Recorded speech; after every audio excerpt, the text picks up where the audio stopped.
Hello po, Herman Buelba Poli. Panawagan ng Diyos, meron siyang itinakdang araw, huhukuman ng mundong ito at wawasakin ang daigdig, malilihol ang lahat ng taong masasama. Ngayon, maaaring sabihin ng ilan, matagal ko nang naririnig yan.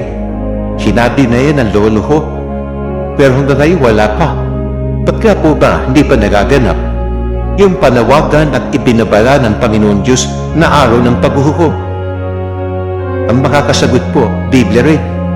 Tandaan po natin sa Biblia nakasulat ang mga katotohanan na salita ng Diyos na dapat po nating malaman para tayo maligtas.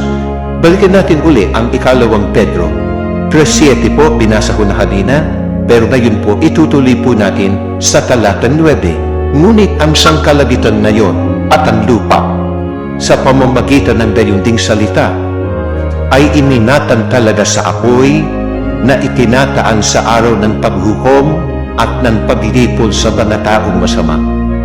Hindi mapagpaliban ng Panginoon tungkol sa kanyang pangako na gaya ng pagpapalibang ipinalalagay ng iba, kundi mapagpahinuhod sa inyo na hindi niya ibig na sinuman ay mapahama, kundi ang lahat ay magsipagsisi.